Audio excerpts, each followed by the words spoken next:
Hi, my name is Ijoma Harris, and I live in Boston, Massachusetts.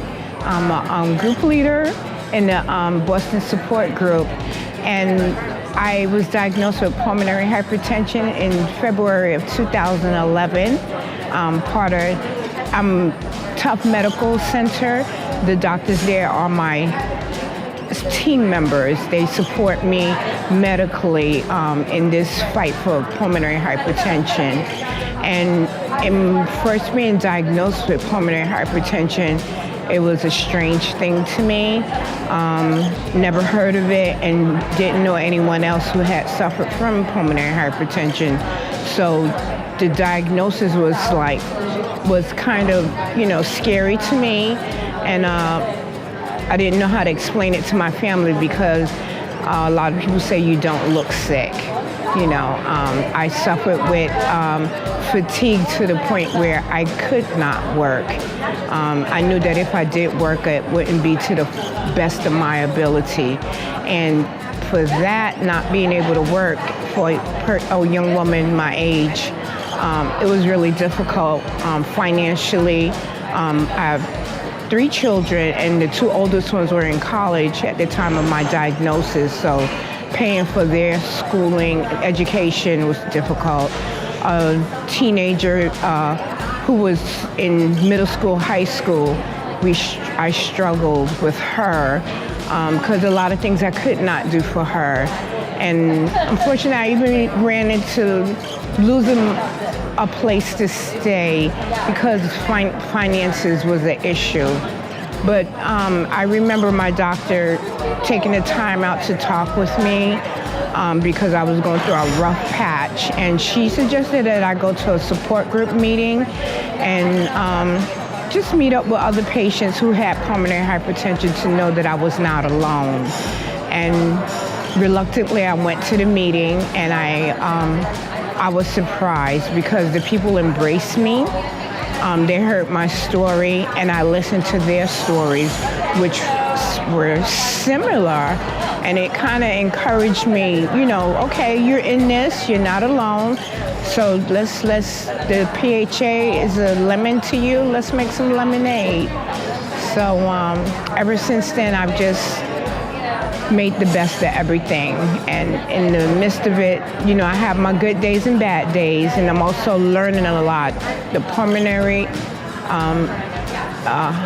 Association has taught me a lot through these conferences, how to deal with the disease socially, mentally, and there's a lot of other topics that I know they're going to start addressing for patients, which the ones they have now are really excellent. The conference we just finished was really phenomenal. And most of the people that I know in the PH society, as I used to say it, are great, great people in the Boston area. The doctors are all terrific. They're very open to you. They're very clear on, supporting pulmonary hypertension. Even one of our doctors, he's not my doctor, but I respect him highly because he's one of those people you can go to for inside information. No, I'm not supposed to share that, but he's excellent, Dr. Hap Farber. But just like the others, the Tufts team, Carrie Roberts, Nicholas Hill, Iona Preston, Dr. Richard Chanik. I even met Michael Fomberg, who's a cardiologist that's been great in his personal story is just phenomenal also. And it was an encouragement to me to say, you know what, you can live on and you can make it. If you make it, they will work extra hard to help you make it. The support of the nurses is just wonderful. The Tufts Medical Center, the room, the floor that they have reserved for. I remember when I was admitted to the hospital, they always sent me to a certain floor, And the first time I was diagnosed and went to that floor, it was maybe 1 or 2 nurses that knew about pulmonary hypertension. As of today, from 2011 to today, more than 75% of those nurses are trained on pulmonary hypertension. They know about the pumps. They do better with drug calculation than I do, and I'm the patient. When I go in and it's like, where's your pump? And they break it down. The pharmaceutical companies are awesome. The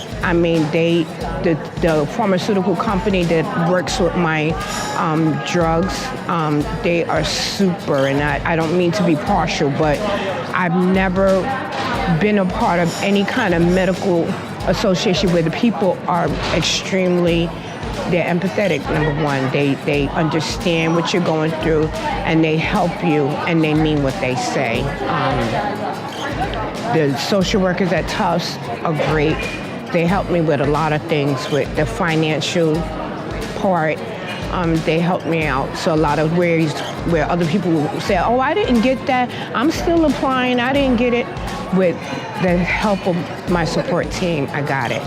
So the Pulmonary Hypertension Association, if those of you out there are not a part of or members of this association, I recommend you be a part of it, because it's really, it's a benefit. It's like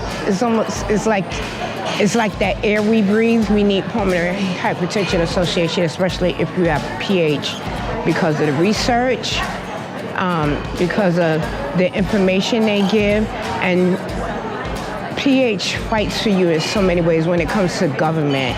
And that's why I will do everything I can to be an advocate, for for myself, but also for others, that don't know how to, and be the one to spread the word out to the communities, the local medical centers, the local hospitals, the PCPs, the EMSs. I remember I was in the ambulance, and it was an education session, and the EMS man, he was so interested, and I was grateful.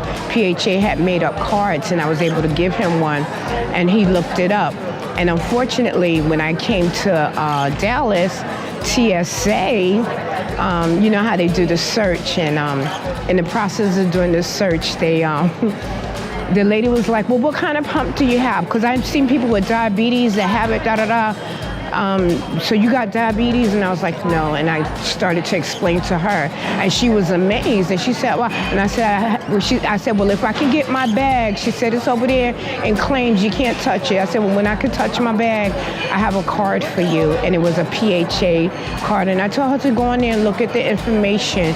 And I said, if you can, get back in touch with me, and maybe we can learn more. So from her, I found out that she can come to our PHA meetings and do a workshop on TSA, so it can help us maybe get through those lines a little better without getting through the 2 or 3 extra searches.